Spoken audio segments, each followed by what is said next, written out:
Right, good evening, everyone.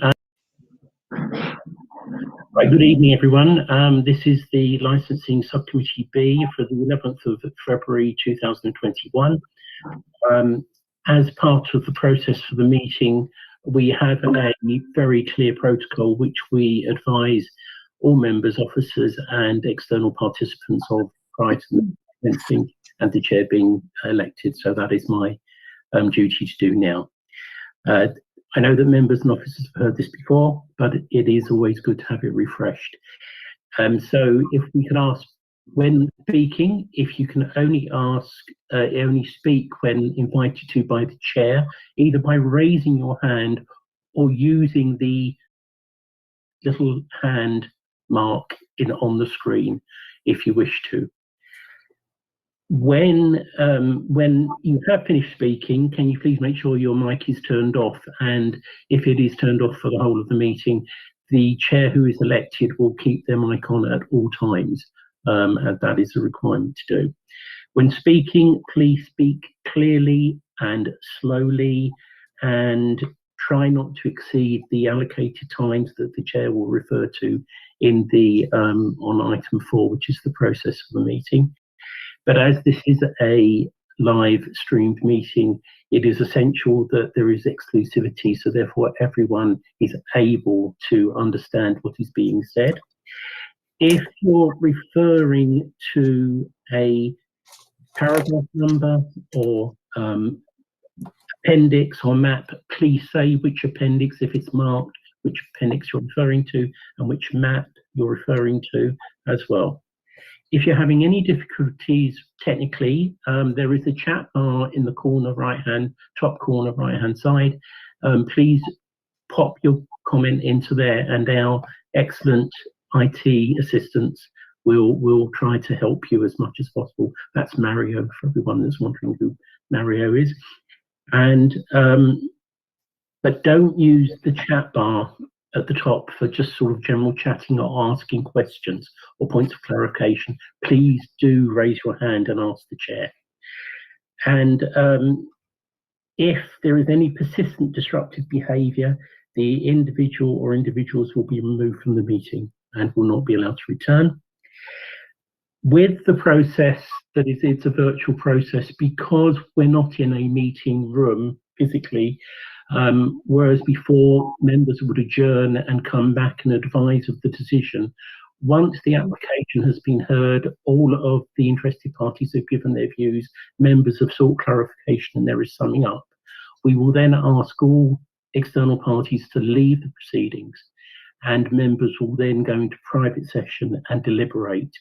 The decision will be given by the licensing service within 24 hours. So if you wish to call or email the licensing service, they will advise, and we will attempt to have the decision of the subcommittee published within 5 working days. And finally, just to say, the chair will touch on this as well, but during the meeting, if the meeting is going to proceed over a certain period of time, the chair will suggest that we adjourn for a comfort break, a brief session, perhaps around 8:45, 8:45 to 9 o'clock, if we think it's going to be going on longer than 9 o'clock. So that just gives everyone a moment to refresh and come back to the meeting. That is all of the protocols for this evening. The first item on the agenda is the election of chair. Could I seek a nomination for the chair, please? I nominate Councillor Gordon. And I second. Thank you very much. There being no other nominations, Councillor Gordon, you may take the chair. Thank you. Thank you very much. We're now moving on to agenda item 2, which is apologies for absence. I understand there's no apologies for absence. We're all here. Can I now invite all participants to introduce themselves? I'll start with myself. I'm Councillor Margaret Gordon. I represent Leabridge Ward. And my colleagues are starting with Councillor Odds and then Councillor Moema. I'm Councillor Harvey Odds, representing Springfield Ward. And I'm Councillor Sam Moema, and I represent Hackney Downs Ward.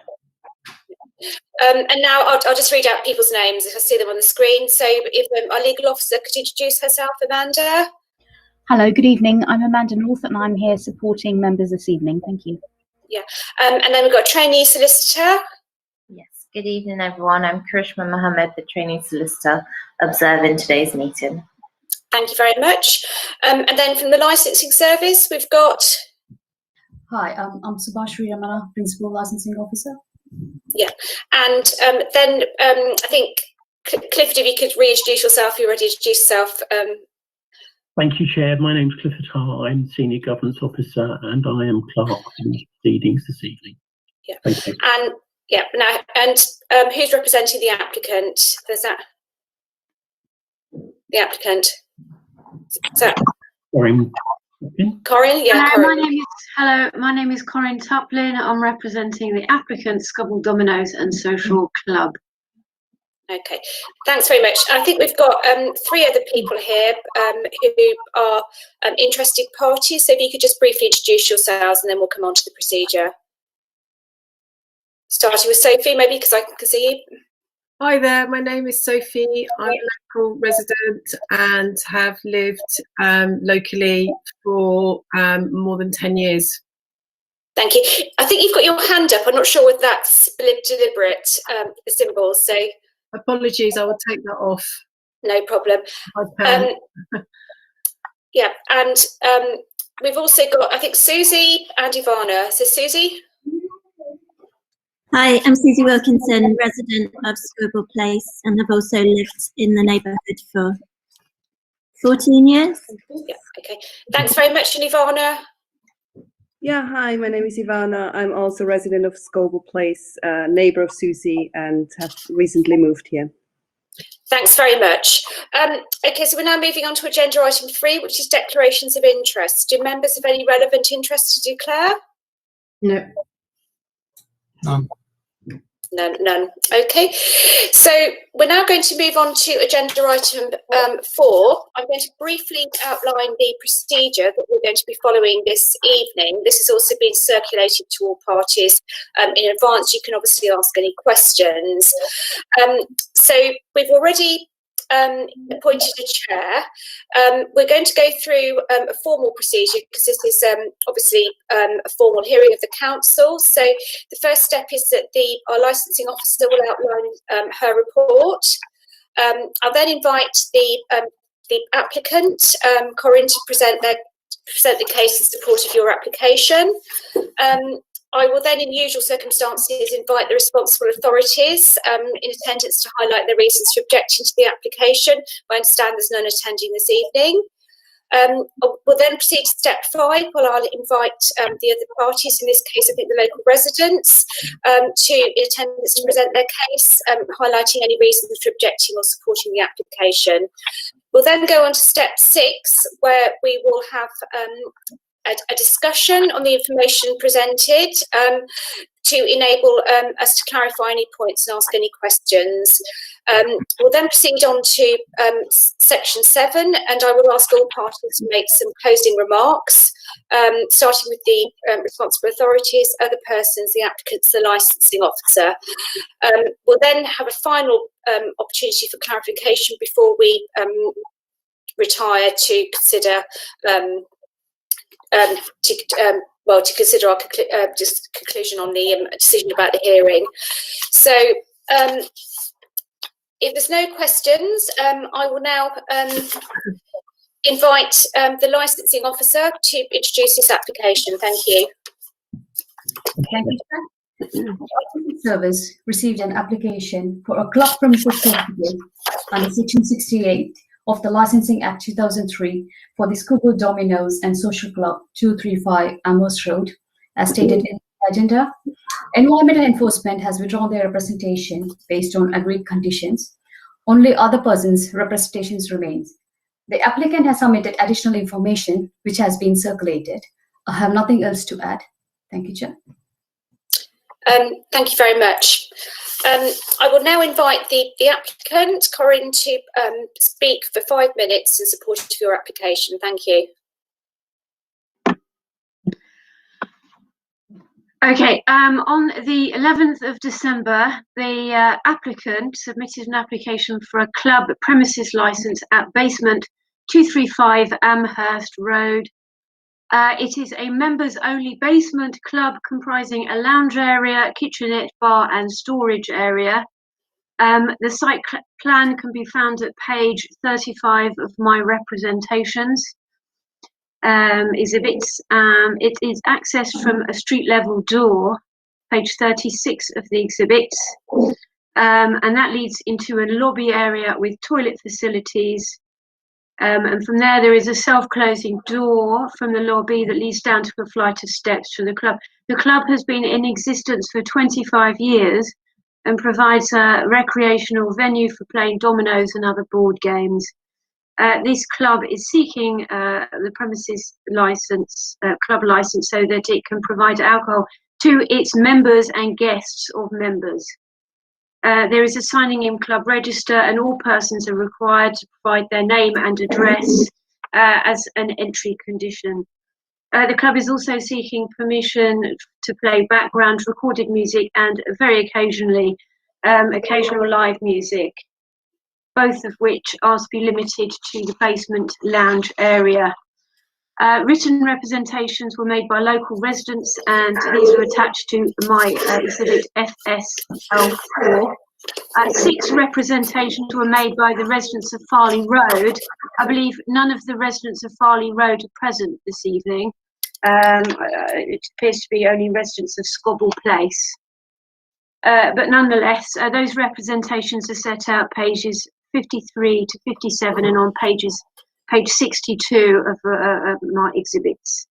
The first refers to an unspecified objection on the grounds of prevention of public nuisance. The second, historical antisocial behaviour on Foreman Place. Third, historical news and a complaint made to Hackney Council noise pollution team. However, we are not aware of any complaint having been made, and this concern remains therefore unsubstantiated. The fourth relates to a threat of public nuisance and crime disorder, again historical, drug use, foul language, which have been the subject, it seems, of complaints to the Metropolitan Police, except that we deny that any complaint has been made in relation to these premises, and suggest that maybe that complaint refers to a garage area of a nearby road or Foreman Place. This is supported by the police not having made a representation to oppose this club premises licence. The fifth relates to a public nuisance and crime and disorder concern, which could exacerbate historical antisocial behaviour on nearby road Foreman Place, including noise nuisance, breach of COVID-19 regulations. The sixth relates to public nuisance and crime disorder concerns, again, exacerbating antisocial behaviour on Foreman Place, street drug use, drinking, breach of COVID regs. There is also a child protection concern and access and egress of members, causing sleep disruption to local residents. One representation was made from a resident of Scobell Place, citing unspecified concerns over protection of children who may be playing in Scobell Place and public nuisance concerns over noise and from music at the premises. That is on page 58. 3 representations seem to have been made from local residents, although it seems that the 3 individuals present today are actually resident at Scobell Place. So maybe those representations relate to them. One objecting to concerns that members and guests would park their cars on Scobell Place and block the alleyway. Another, page 60 to 61 of my representations, relating to antisocial behaviour of a historical nature. Reference is made to prostitution, drug use, squatting and public urination. Public nuisance concerns are also made noise of guests potentially leaving and entering the premises, smoking outside, increased litter, blocking the alleyway. A third resident has voiced concerns over protection of children, page 58 of the exhibits, who may be playing in Scobell Place, and public nuisance concerns over noise, music and increased loitering. With regards to these, the Independent Schools is applying for a club premises license, not a premises license. The club is strictly limited to members and guests. Members of the public seeking alcohol in this area will not be permitted into the club. Local residents, particularly of Farley Road, have concerns relating to historical antisocial behaviour on Foreman Place, but there is no direct access to Foreman Place from either the premises or Scobell Place, as it's shown on page 36 of the plan. Access to the premises is via double doors on Scobell Place, which would require the members to leave Scobell Place, turn north onto Amherst Road, west onto Farley Road and south on Foreman Place, a distance of 110 metres by foot. We assert the Foreman Place is located outside the immediate area of control of the premises. Local residents on Scobell Place have made representations primarily relating to antisocial behaviour historically. The residents who have made the representations on pages 60-61 do concede that these problems have been reduced in recent years by the positive actions of the local authorities and residents, and also the development of Scobell Place. Notwithstanding this, historical antisocial behaviour is not linked to the premises in question and is not relevant to this application under section 81H2 of the Licensing Act 2003. This revised guidance relates to the behaviour of individuals beyond the immediate area surrounding the premises, and it's a matter of personal responsibility for them under the law. Any individual who engages in antisocial behaviour is accountable in their own right under this revised guidance. Whilst it is reasonable for the licensing authority to impose licensing conditions on smoking areas, access, egress to club members and guests, they cannot be held responsible for public nuisance occurring outside of the remit of control. Accordingly, it is submitted that any historical antisocial behaviour on Foreman Place is not relevant to this application. Similarly, historical antisocial behaviour on Scobell Place is historical in nature and not related to this premises. Concerns have been made over the protection of children, but this club only accepts members or guests of members who are aged 18 or over. No individuals under the age of 18 will be allowed. This club has never experienced any difficulties, risks posed to children by any activity within the interior, and there's never been any issue with regards to the exterior. With regards to parking, it is understood that members mostly attend the premises by foot, not by car, but when they do so by car, they do not block access ways. It may be related to other issues regarding other commercial premises down the same high street, but my submissions are that it's not related to this premises. The police have not made any representations. Other representations made have been withdrawn following my client's agreement as to revised conditions of the operating schedule. Okay, thank you very much. I think you've gone over your time, so I think that was your conclusion. I'm now going to invite the interested parties to make their submissions. Could you please refer to the number in the bundle if you've got that available with you? If not, I think the licensing officer will assist you to refer to the number of your objection, the C number on it. Have you got those?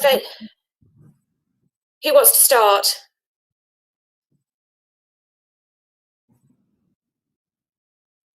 So we can go with C6, Councillor. Yeah, C6. C6. Who's C6? Is that Ivana? It's Ivana. Yeah. Yeah. Ivana, do you want to start?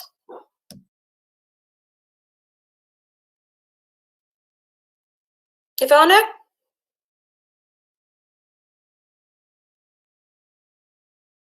Is she still in the meeting? She's still here, but I don't think she's responding. Yeah, Ivana? Shall we move on if Ivana's not? I think so, Chair, yes. Yeah, yes. So who's the next number? C8, Susie. Susie, are you able to present your... Susie? Thank you. Hello, hi. Yeah, so it's me and my family actually. We just wanted to talk about our objections. So first of all, thank you, Corinne, for summing up there. What I'd like to explain is the reason why we've talked about historical issues is because we are concerned about a bar on the street and what that could bring based on our past experience. So we live on Scobell Place. It is a single lane carriageway that is the only access to our homes. It's the only way in.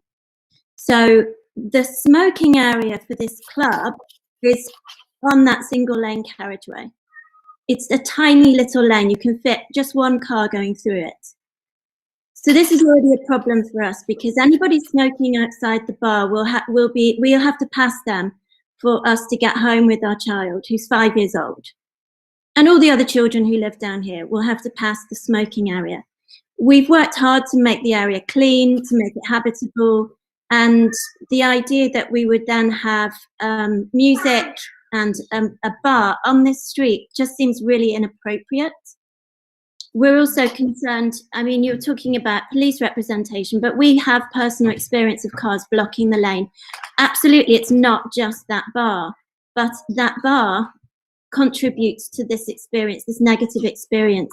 Our neighbours next door, they had to be carried out on a stretcher because the people who'd parked blocking Scobell Place wouldn't move to let the ambulance through. So although this is not directly related to that bar necessarily, these are the concerns that we have because they are mounting. So I have a photo just to show you. What was you next? Yeah, just to show you. I'm not sure if this is going to work, but this is the single lane carriageway. So you've got a photo of the smoking area in the document. Yeah, I can see that. I can see that. Yeah. That shows you how narrow that road is. I mean, one of the questions we ask is why does the entrance have to be on Scobell Place if the address is Amherst Road, which is a main road? That's a question. Did you want to add anything? I think, Susie, I mean, I'll take advice on this, but I'm afraid as the representation was under your name, it'd probably be better if you just carried on making, okay. Talking on behalf of your partner. Yeah, if she can just point out that so she might have to repeat this, sorry. JC Fruin, Community Safety and Principal Enforcement Officer, told me, got it in writing, that yellow lines were approved in 2018 and been marked outside that bar and in specific places right up Scobell Place. This was part of a wider thing, greening and cleaning the road that we've been involved in since then and before then, because of the antisocial behaviour, because of the amount of litter, because Scobell Place is used as a toilet. I don't know if people in that bar use it as a toilet. It's certainly there are fagged cigarette butts just left outside all the time as it is. It's a quiet members club. We have no noise complaints from it at the moment. If there's live music down there, how do we know that the door is going to be kept shut? We can't discount the music and antisocial behaviour in Foreman Place. I know it's not in Foreman Place, but that is not enforced by the council. That music, you know, it is absolutely appalling every bank holiday and a lot more in the summer. People in Farley Road have made representations about that because it's so bad. You know, these are the kind of worries. This is a residential area, and what my wife just said about, you know, the Amherst Road entrance, egress and exit is relevant because at the moment it's a little door on a tiny narrow lane where, you know, we need that for emergency access. So those are Okay. I'm not going to ask you to repeat that, Susie, but it's, have you got any further points to make? It was just to clarify that JC Fruin had been involved. I read on representations from the council, and you know, so we've had contact with her about just making the street safer. Yeah, and That's just on that point about personal responsibility, we understand that it's a personal responsibility. It's not the bar's responsibility of people's behaviour, but by allowing the bar to be there in the first place, that then puts us under threat in a residential area. Thank you. Thank you very much. I'll now move on to Sophie. If you could identify, Siba, if you could identify Sophie's letter. Yes, her representation is C9. C9, thank you very much.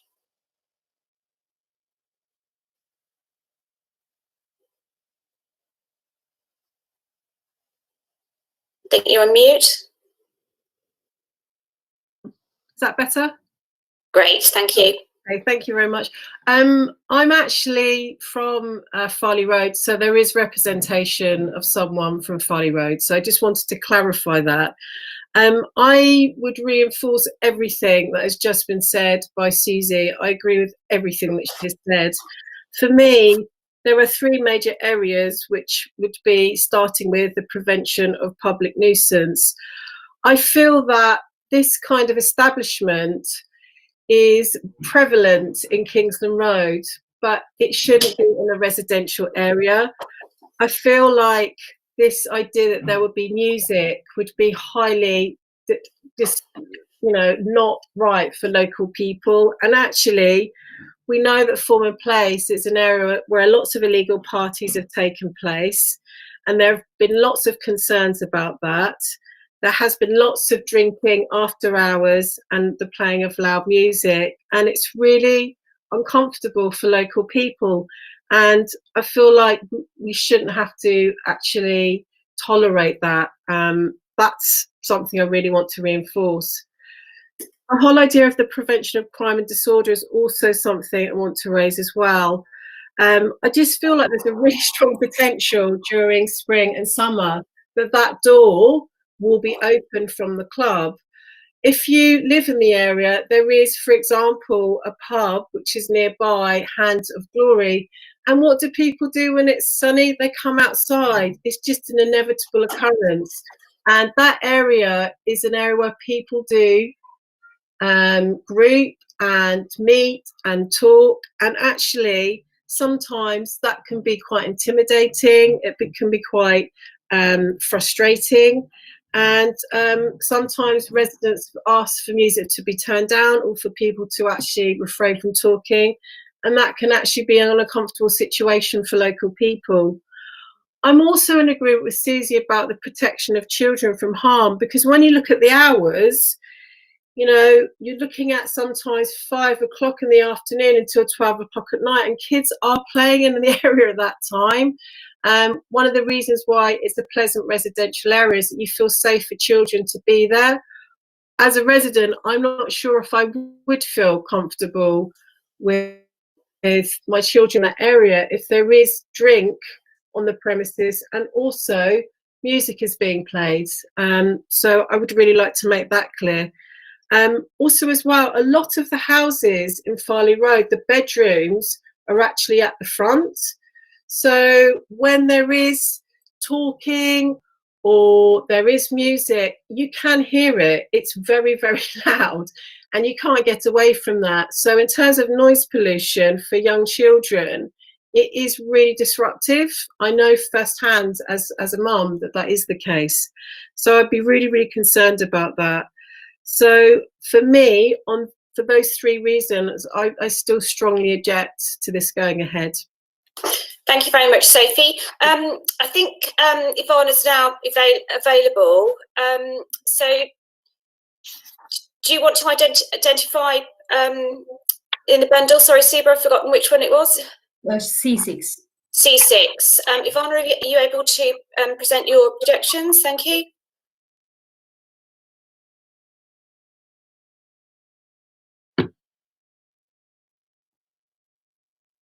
Not sure I can hear you. Have you got your mic? Oh, she's got her. Are you on mute? Or you got headphone issues?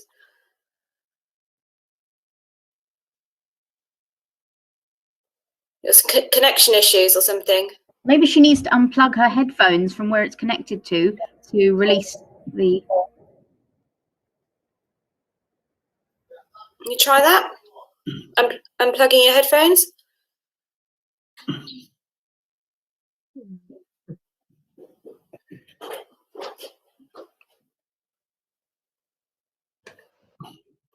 Not able to connect. Mario, I don't know whether you can assist, but yeah, she's clearly trying to speak. Yeah.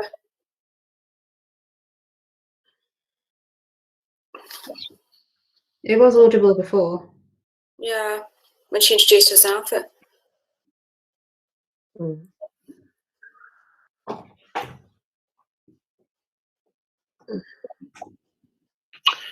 It may be advisable for Ivana to leave the meeting and come back in, Chair. Okay, that's a good idea. Yeah. Connection. If you could do that, Ivana, if you could leave. We'll try again.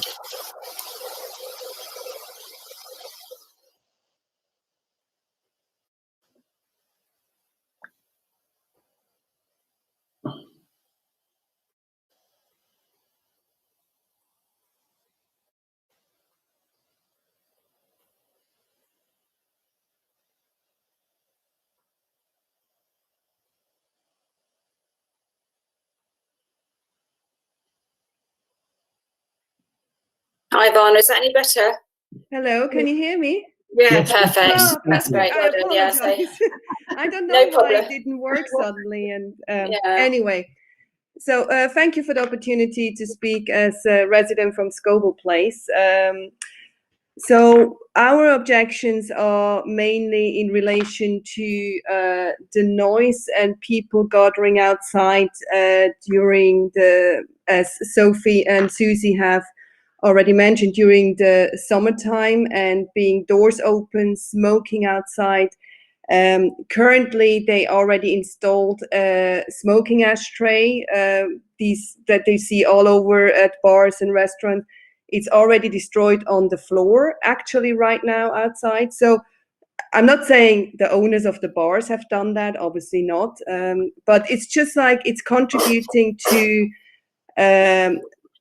noise and noise pollution and people gathering out here. And as Susie has already said, this Scoville Place is a very quiet area, but it's also used as basically as a toilet here in front of our house or garages, where people just come and pee because they can't find a toilet. And it's just this behavior, this antisocial behavior, that is really much a concern to us. And also the children that live around here in this neighborhood that particularly in the summer are playing outside, and not just during the afternoon. It's light and sunny until 8, 9, 10 o'clock. The hours of this bar will, be specifically over the weekends also already, from late afternoons until late evenings. So these are all things that contribute to, antisocial behavior, and we want to protect our homes and our children and how we live here. And so adding another social club that sells alcohol, which we know is contributing to antisocial behavior, is really not necessary. So thank you. Thanks very much. I noticed that another person has joined the hearing. Can you please identify yourself? I'm Councillor Margaret Gordon. I'm chairing this. Yeah, hi there. I'm Elizabeth Bauer. I'm very sorry I was late. I did actually inform the chair that I would be late. I've just got home from work, so I'm here now. Thank you. Okay. I think if you could just very briefly identify which of the letters of objection you're speaking to, and then very briefly make your case, and then we'll proceed to the next stage. I mean, it's not ideal that you haven't heard the rest of the hearing. I'm sorry. Yeah, no, I appreciate. I know what it's like. Okay, Suba, which letter is Ms. Bauer speaking to? C5. C5. So I have two main objections. My first objection is noise, concern about noise and ability to sleep at the weekend. I have to work at the weekend. I work in the NHS, and my hours are antisocial. and I have to get up at 6 o'clock in the morning. If there's noise late at night, I'm not going to be able to sleep. My second concern is that even if the license restrictions are given, that they won't be enforced, and that there won't be any sanction for any breaches. We have reported problems that in form and place all the way through last summer, and nothing happened. The council didn't seem to do anything, the police didn't do anything. So it's about lack of enforcement. So my 2 points are noise and enforcement. That's what I want to say. Thank you. Thanks very much. That was really succinct. Okay, we're now going to move on to the next stage of the procedure, which is questions from members, and then there'll be discussion. So I think we'll start with questions for the applicant. And I'll start off with a question. Can you please tell us a bit more details about the live music that's proposed? I'm getting quite a lot of feedback now, and how frequently this is, and also what the capacity of the premises is going to be.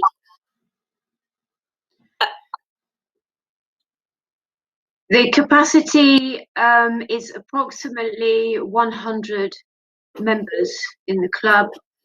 With regards to the live music, it's probably likely to be a few times a year. Yeah. Are there any plans to have events at the premises? And also, would your clients accept a condition as to capacity and numbers of people present in the premises, if that's something we're minded to do? It's currently not part of our application with regards to numbers. Nonetheless, they would be willing to consider maximum capacity. So you're saying a maximum capacity of 100 people. Have you discussed that with the fire service? Has your clients discussed that with the fire service, the safety of that? I believe that the fire service didn't make any representations with regards to this application. I mean, it's a different question, really. My question is really about safety and whether your clients have, discussed basic safety with the fire service in terms of the premises, but they've done that. They received the application form. They have not made any representations with regards. No questions were asked with regards to capacity in this club. It is a fairly large premises, nonetheless. Are there any plans to have events at the premises in addition to the applications for licensable activities and temporary events notices?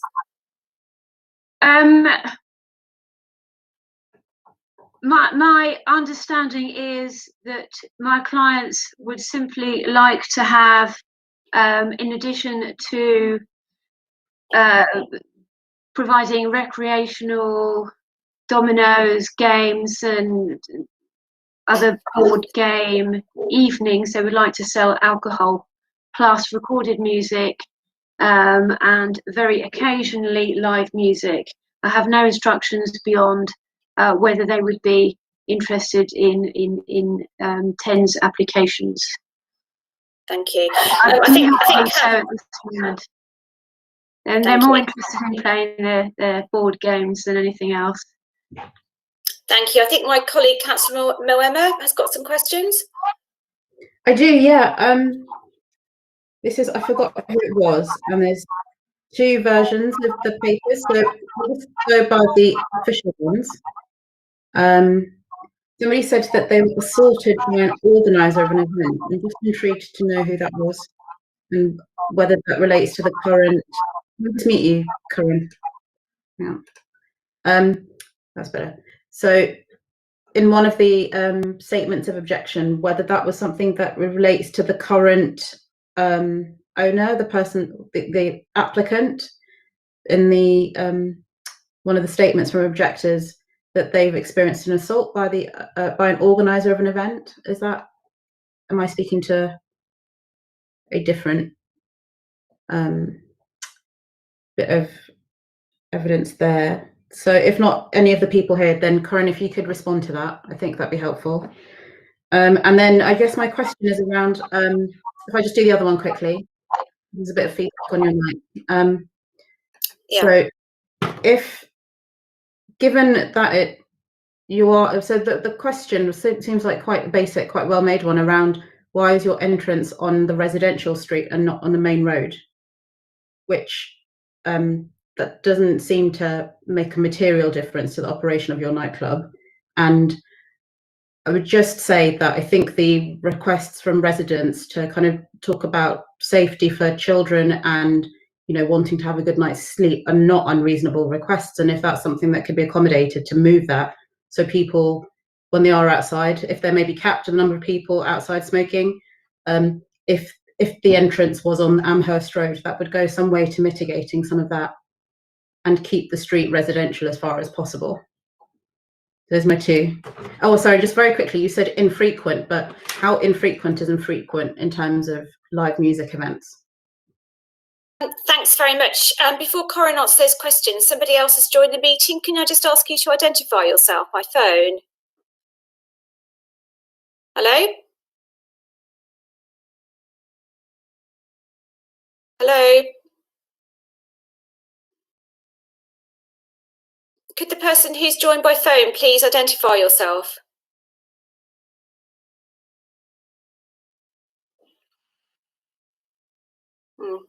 We don't know who that is.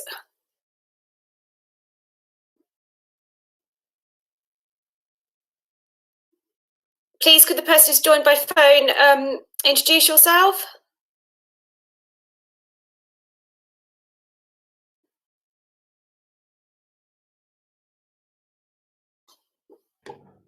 Do we need to ask them to leave? Yeah, I'm not particularly inclined to have somebody who's we don't know who they are in the meeting. I think you need to leave or introduce yourself.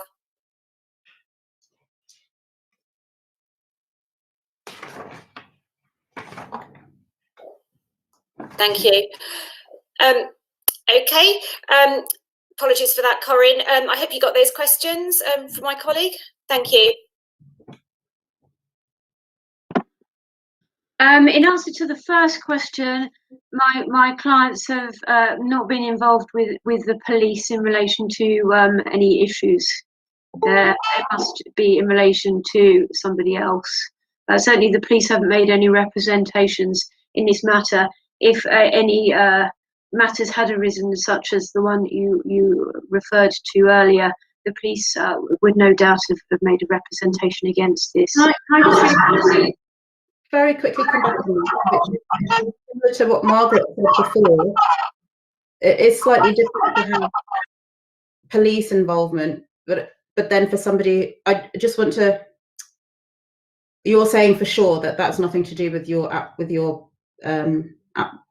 client, with the applicant, the particular incident that's referred to in here. As far as I'm aware, there's been no police intervention with this club. Okay. Oh yeah, and then the other points as well. With regards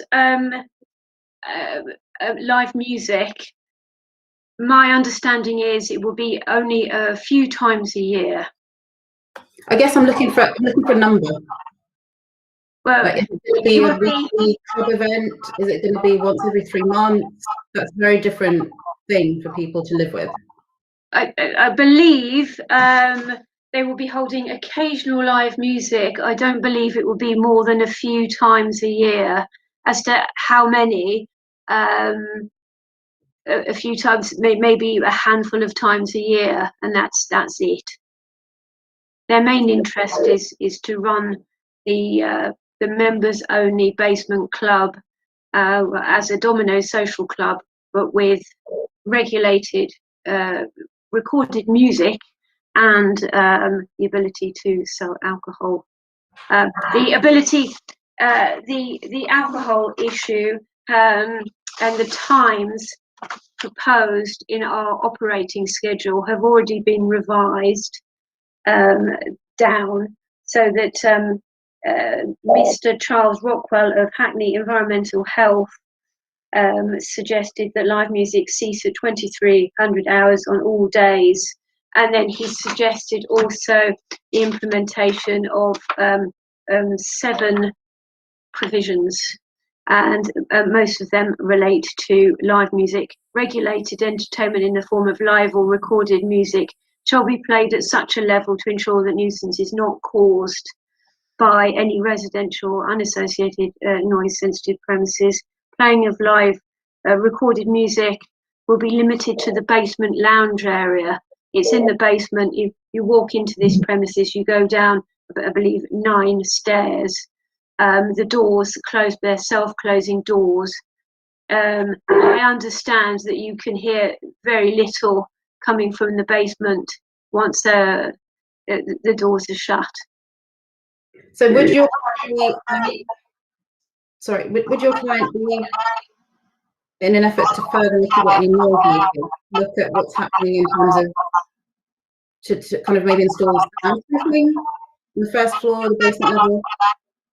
It's on the basement level, and the music would only be allowed to take place in the basement area and nowhere else. And that would be sound limited? Or with, Yes. with sound insulation as well? Yes, you can hear absolutely nothing apparently from down there. There's been no issue in 25 years from music. And then my final question, where the floor is on the residential bit as well.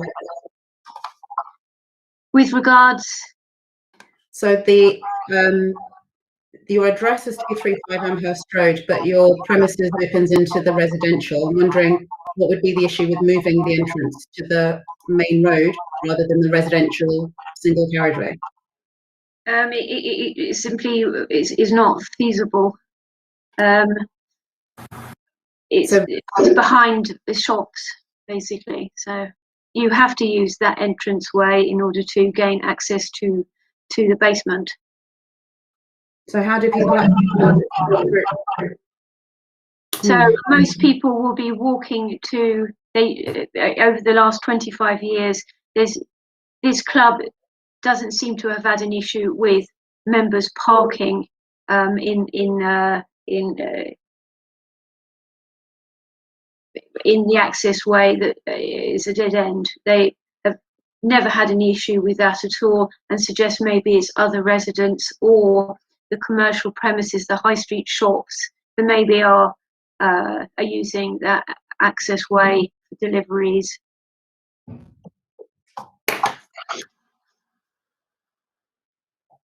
Councillor Odds. Thank you, Chair. Right, couple of things, mainly to follow up on what my colleagues have asked. There was questions concerning non-representations from the fire brigade. I was wondering whether you know how recently a fire risk assessment was done, and on the same subject, similar, according to the diagram that has been put into the documents, it seems to me that that entrance on Scobell Place is the only door, the accessible door to the club. Have the fire brigade not raised any objection to the fact that, God forbid, in the event of a fire or other emergency, there is no second entrance or second exit, that everybody would have to go out that way? Because it seems to me somewhat dangerous. The other question is, when the guests, do you want me to do it one at a time, or shall I, or do you mind? I think it's fine. Corinne, Corinne seems to be coping quite well with multiple questions. So when members bring guests, I can quite understand that members sign in and they are recognised by the person who's taking it, but the guests are not necessarily known. So is there any provision that when they sign in, they have to present any form of photo ID to prove who they are and what their address is? Because that, for follow-up afterwards, that would be quite important. because obviously there is CCTV there which can be accessed according to conditions. And finally, the rules of the club, from what I read, state that there's a minimum membership of 25. It doesn't state any maximum membership. So although you talk about 100 at the moment, if there was a sudden influx of members, how would that be controlled in terms of the number of people allowed into the premises at one time? Thank you.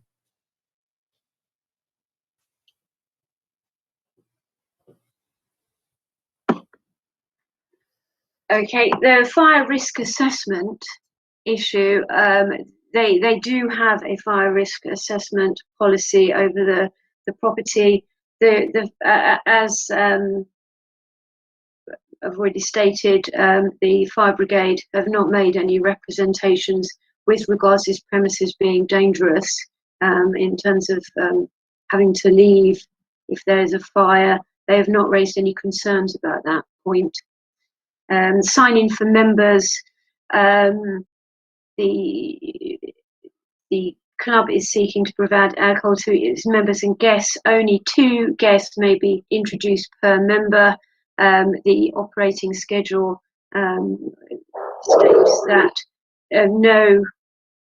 only 2 guests can be introduced per member at any one time, and no one person may be introduced as a guest more than 3 times in 1 month. There is a signing in register, and all persons are required to provide their name and address as an entry condition. With regards to the live music, the issue here is if my clients are allowed to have occasional live music, they won't mind, I imagine, being restricted to 100 persons. There's sufficient capacity for that amount of people if the clients decide that they are going to have a live music event.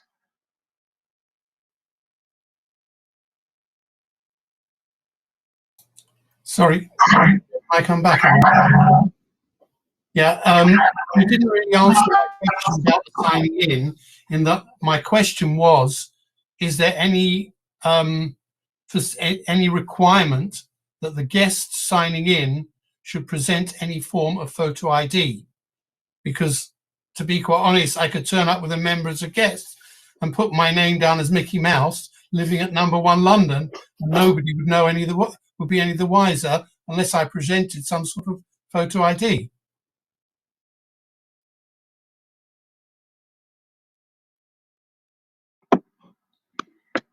This particular issue has not been raised by any of the written representations. However, it is an interesting point that you raise. My clients would be happy to add that photo ID is necessary in order to gain access. Thank you. Thank you. If you've got any further, I've just got. Sorry, I'll come on to you in a minute, Councillor Moran. I've just seen you. I've just got a couple of further questions. We've heard from the interested parties about their strong concern about, during the summer months, about the back door being left open and people congregating outside either to smoke or just to get a bit of fresh air, and that's really quite a significant concern because that would really sort of affect affect their quality of life. And I think the other thing that I remain concerned about is cars parking and stopping access to residents' housing. I am pretty concerned about this. I've heard your response to it, but I'm pretty concerned about this incident in relation to somebody on a stretcher. I mean, what sort of arrangements are you going to be making for people who want to go outside, and also in relation to how are people going to travel to and from the premises? How can you be sure that they're not going to be attempting to park their cars in these residential areas?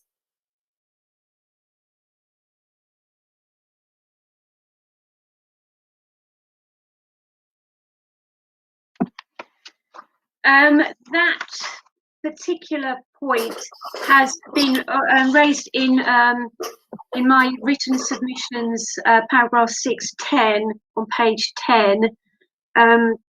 It discusses vehicular access and parking related to the premises, both as safety concerns for children and the potential for blocking access for emergency vehicles. It is submitted that my clients have had this club in operation for 25 years, and parking has very rarely been an issue. I just saw something come up on my screen. I think, yeah, if I could just deal with that. Thanks very much. I think it's somebody whose name comes up as Drew Liu, who's just attended the meeting. Please, could you identify yourself? Yes, I tried to connect by phone. I'm Andrew Howes. I'm a resident on Scobell Place. Yeah, thanks very much. If I could just explain that we've gone a bit further into the proceedings, the meeting, and we've gone past the stage for interested parties to contribute with their objections. But I mean, there have already been, I think, 4 people who have made pretty comprehensive statements, but thank you for attending.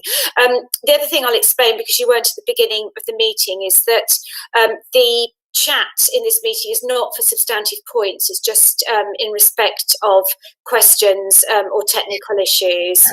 Okay. Thank you.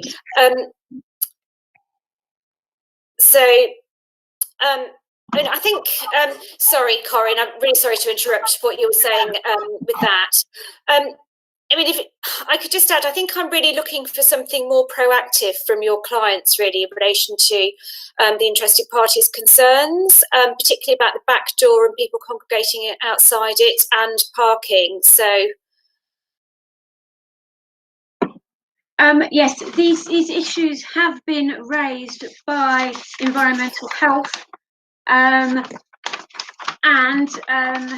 yes, in particular, Mr. Rockwell, Charles Rockwell of Hackney Environmental Health, and he proposed 7 clauses be added to the operating schedule, which would resolve issues with regards loitering, smoking, and noise.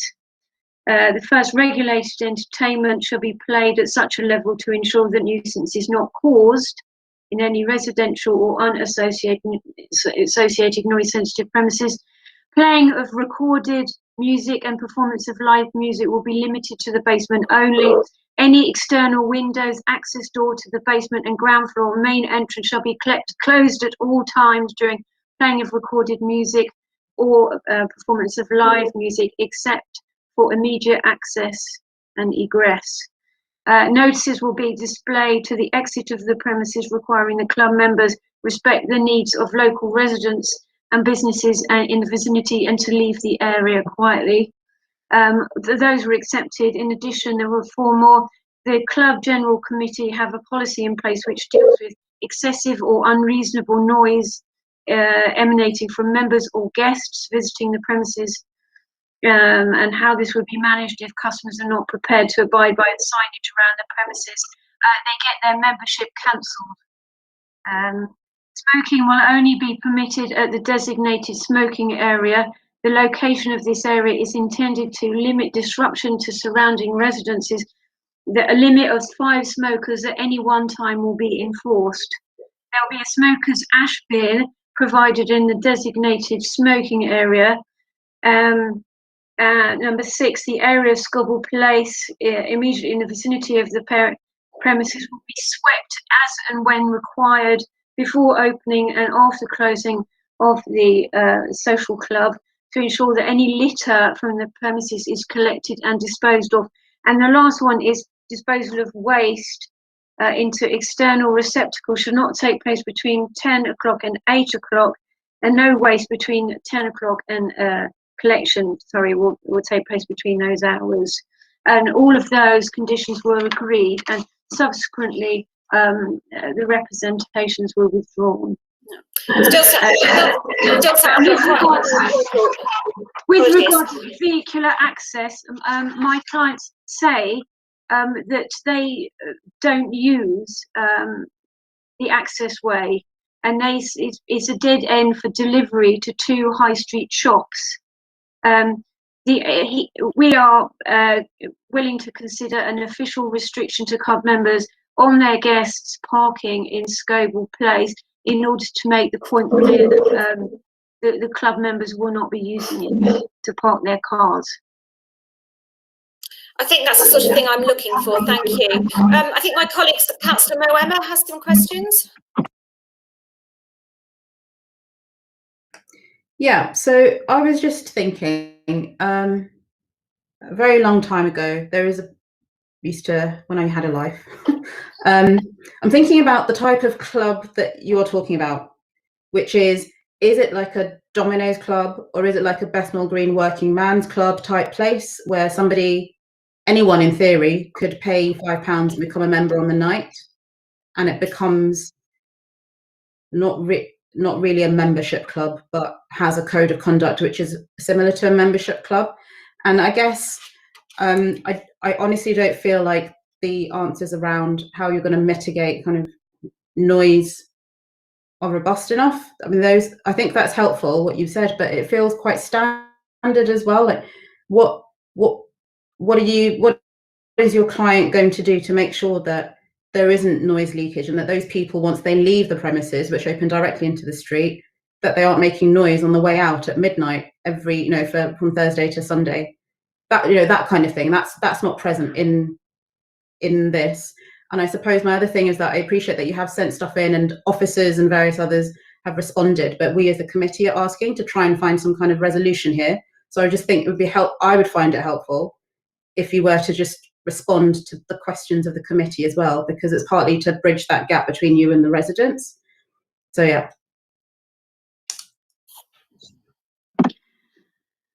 I would like to say at this point that it is actually a Domino's club.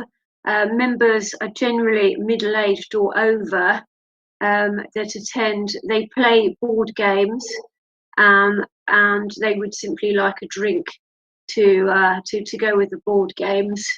Most of it is Domino's. Sometimes they play chess, and they have various board game competitions.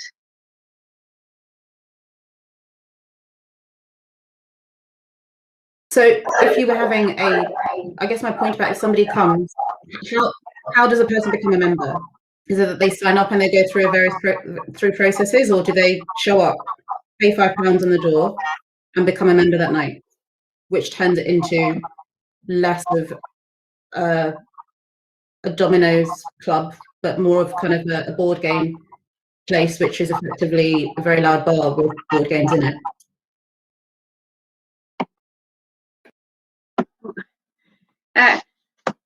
This club has been operating as a Domino's club for the last 25 years, and it will remain a Domino's club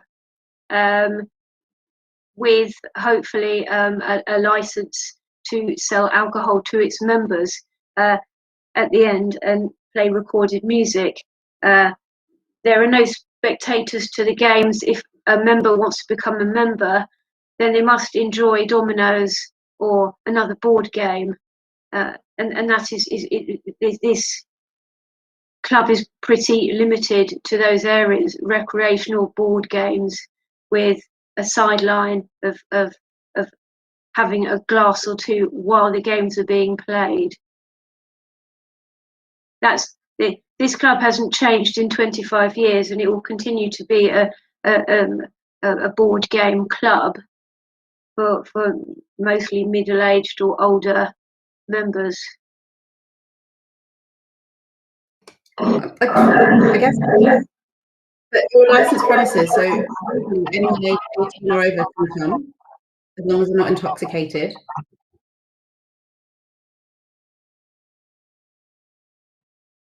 And you want to sell alcohol. I'm asking, for the next 25 years, how does a person become a member? Do they become a member and go through a process, or do you take a membership on the door where somebody pays £5 and they become a member for the night? Which is a different thing.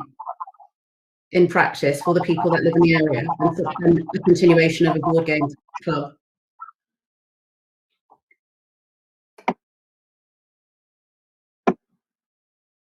They have a member application.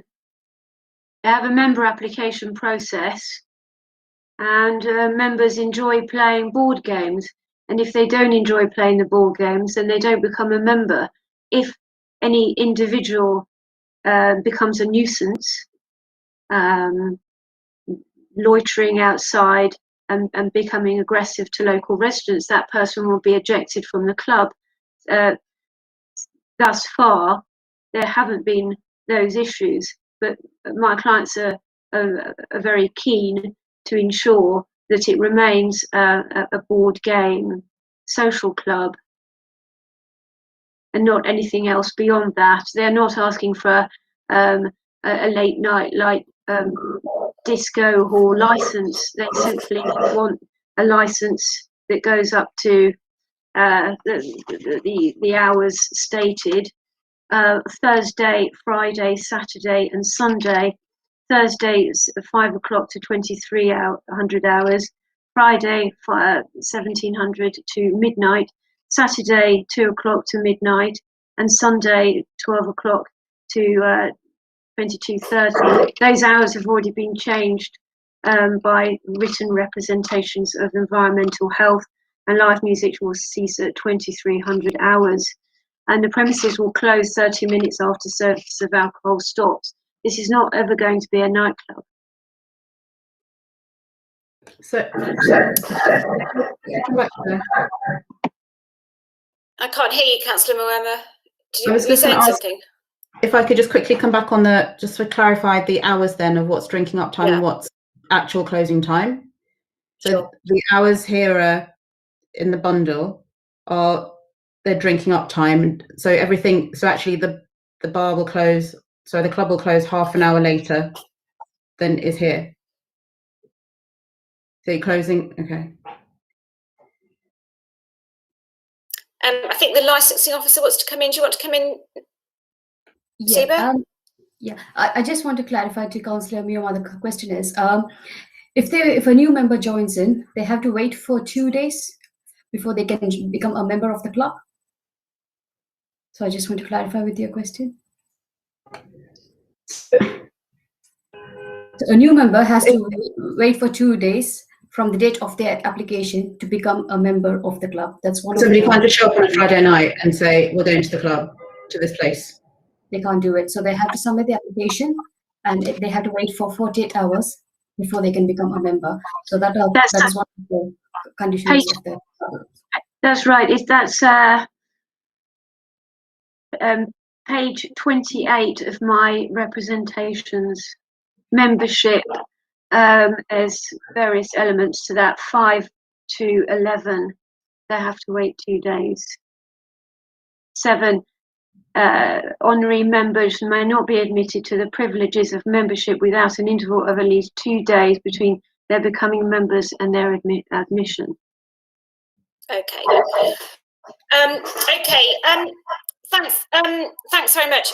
I mean, I'm struggling to understand really why this Domino's Club needs live music, but I think probably my bigger concern really is in terms of the interested parties.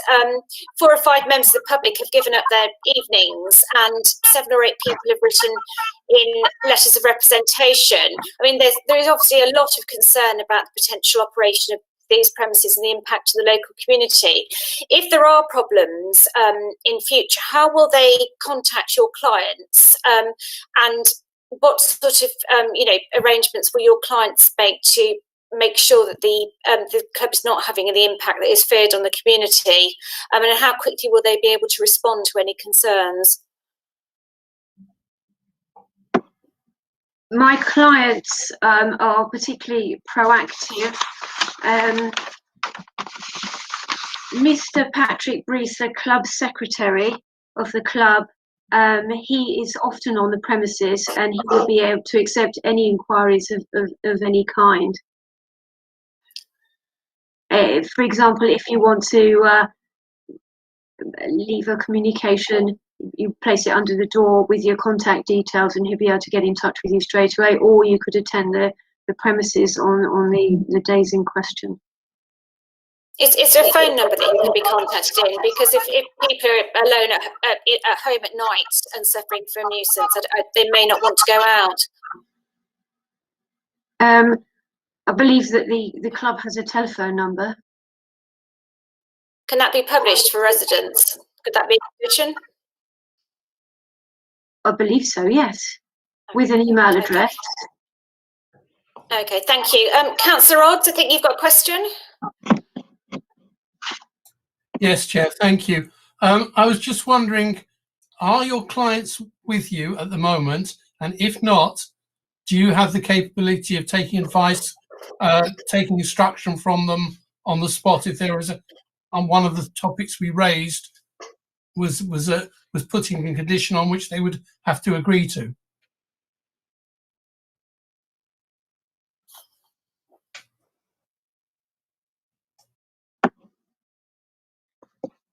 My clients are not with me at present. I would be able to seek instructions from them, but you'd have to give me a few minutes to do so.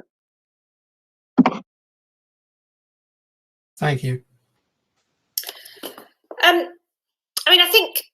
I certainly remain concerned about the frequency of events. I'm not sure we're really quite clear about how often they're going to be. Would your clients be prepared to accept a limited number? And also, I think in particular in relation to the number of people on the premises.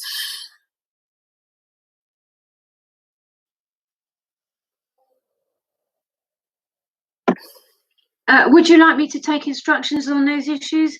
With regards to the frequency of events, I have it here that they are willing to accept occasional live performances restrictions. They will not be having live performances every week.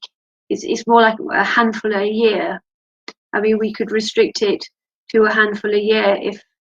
So I don't want to labour the point, but a handful or occasionally is not a number. I think what we're looking for is a number. So if we could, like, the committee could pick 2 a year, or we could pick 1 a week. Do you know what I mean? So, but a number would be helpful from your client that they would be willing to go with. And just to be clear, I don't think we want multiple events a week either, because I think that would have a particular impact on the residents.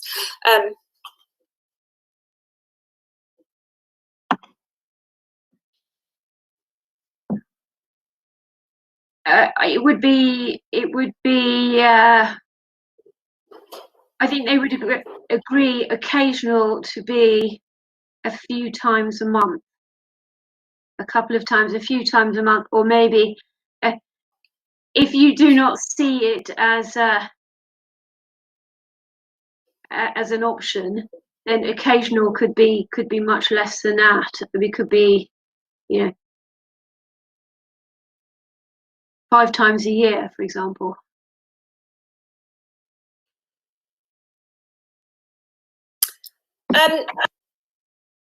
Those are quite different numbers.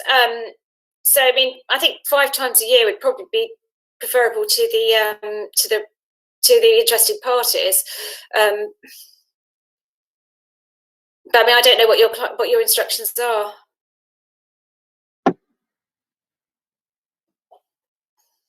My client's main intent here is not the live music. They only seek to, as I have it, have occasional performances of live music.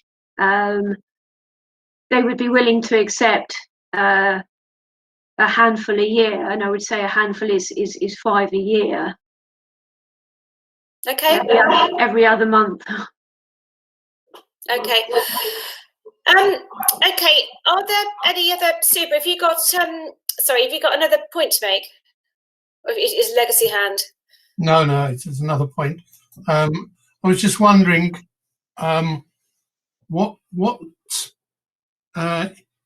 way is your client able to reassure the residents that they will take some sort of action to prevent the use of the cul-de-sac as a toilet?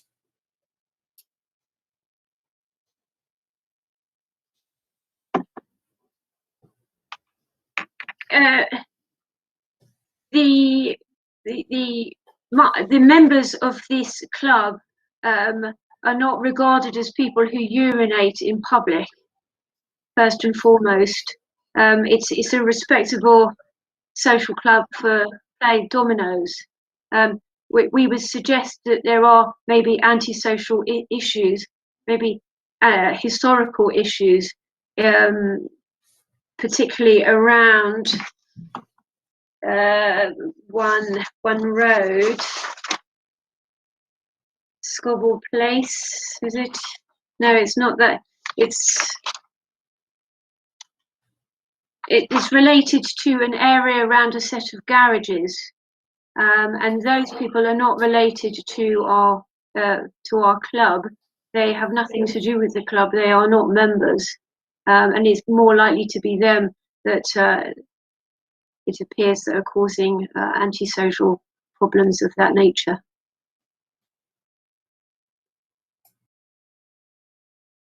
If any of our clients are seen to be urinating in public, they will have their license, their membership withdrawn immediately. Thank you. That Okay. was the things I was looking for. Yeah, thank you. Are there any more questions, issues from members? Suba, have you got a further point, or is your hand up from before? Oh, sorry, it's my hand up from before. I'm sorry. No problem. Okay. I think. Sorry, Susie. I was going to proceed to summing up, so you could, unless you've got an immediate question. Sorry, it was just one question about delivery. How would alcohol be delivered to the club? Presumably by parking in Scobell Place. Thank you. Corinne, do you want to respond to that? There are other areas to park than round the back of the property. It wouldn't be an issue at all in order to deliver the amount of alcohol for these premises, to park elsewhere and have it delivered by foot. Yeah, so would your clients accept that as a condition, that there should be no parking in Scobell Place in terms of deliveries? Yes. I have had to ask them to move, and that is actually quite dangerous on that junction, to be coming in and have to reverse out to let somebody out who's blocking Scobell Place. It is quite dangerous. Thank you. Sorry. That road is already used, the access way is already used by delivery companies to deliver to 2 high street shops. That is a different battle that we are already fighting, because it is dangerous as an access point. Dangerous for pedestrians and for cars. Thank you. Sophie, I think you've got a question.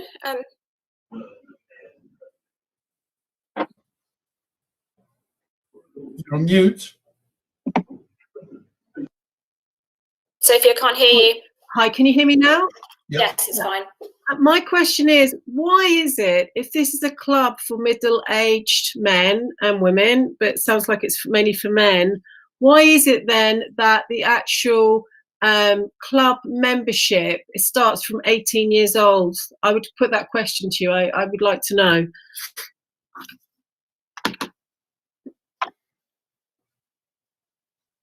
We don't allow children into the club, so it starts from 18. But the reason why I'm asking you is it's a private club for older men. I'm trying to understand why it starts from that age. But if you're saying that that's because that's the standard age group, I think that's what you're saying. I don't want to get into age restrictions for playing dominoes and other board games. Thank you. Okay, I think one final point from Councillors Moema and Odds, and then I think we're going to proceed to the summing up. Yeah, just very quickly, I just wanted to ask, what was the scope for the hours that have been proposed in the official bundle, rather than all of those being drinking up times being closing times? So obviously drinking up time would be half an hour before in each of those cases. Because as it stands, so I think you need to ask your client, but as it stands, it doesn't actually close until 12:30 on a Sunday. Oh, sorry, on a Saturday, for example. On a Saturday, the hours would be 1400 to midnight, and the premises will close 30 minutes after service of alcohol stop. Sure. No, I get that. So what I'm saying is, if you were to have drinking up time until 11:30 and then close at 12, rather than drinking up time until 12 and then off the premises by 12:30. So the drink up time and the kick out time, just shift them forward by half an hour. So it's everything's closed by midnight. I think they would be prepared to accept 11:30 stop in drinking, and then everything is closed by midnight. And the same for Friday. And the Friday, well, it's the hours are 1700 to midnight. Yeah. Yeah, so it'd be the same. So they pull that forward. Okay. Thank you. Councillor Oz, do you have one final point? No, sorry, that was a mistake. Sorry. Legacy hand. Okay.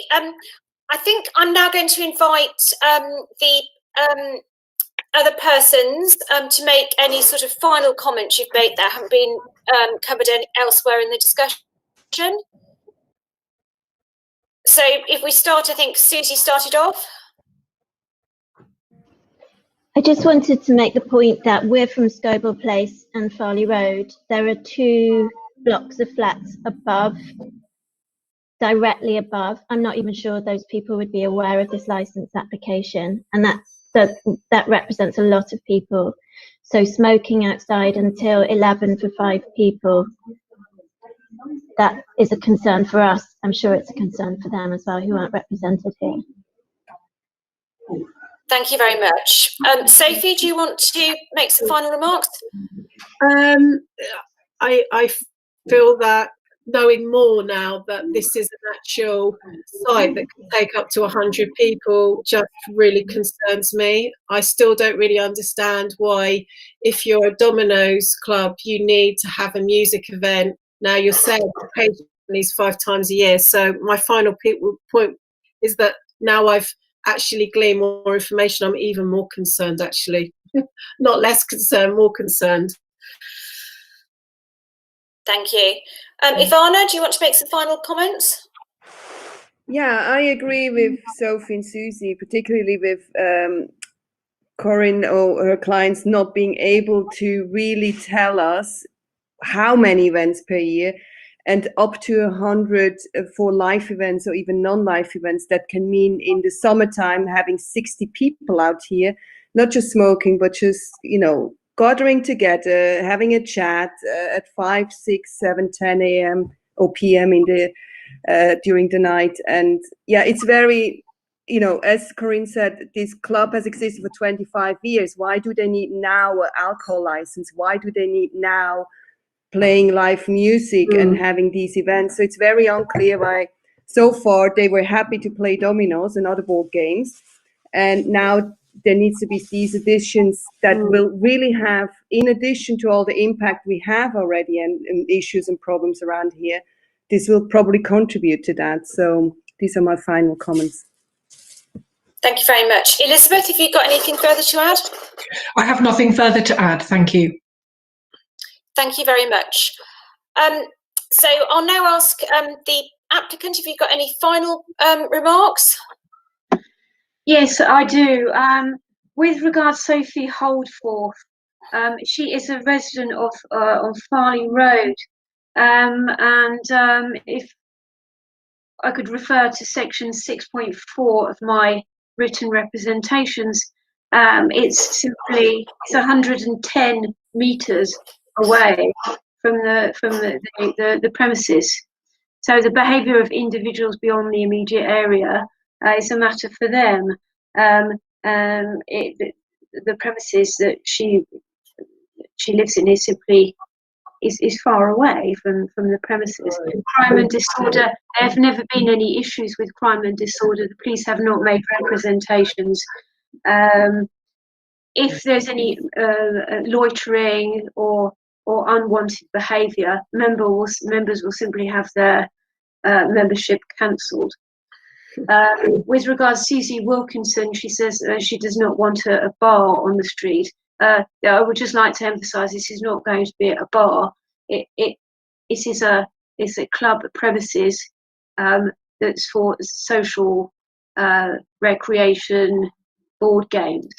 It's not a bar. You will not be having people loitering, drinking, smoking. Everything will be very, very restricted. 5 people outside smoking, if there are 5 smokers.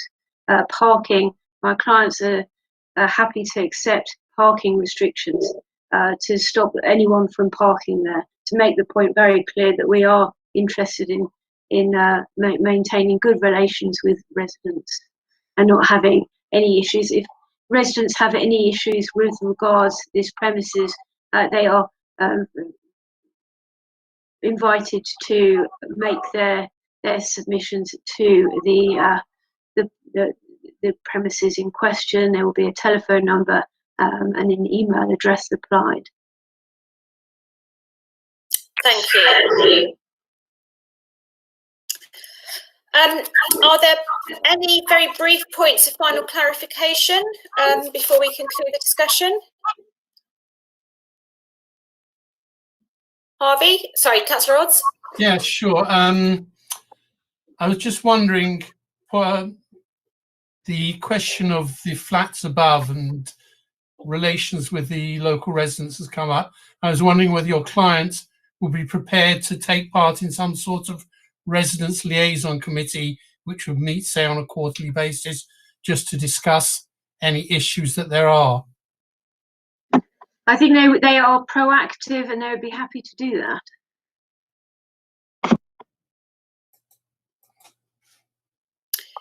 Thank you. I think if there's no more points, we've now concluded this hearing, and we're going to formally withdraw to consider the evidence and come to a decision. So thank you all for attending and contributing. Thank you very much. Thank you. Yeah. Thank you. Thank you. Thank you. Thank you.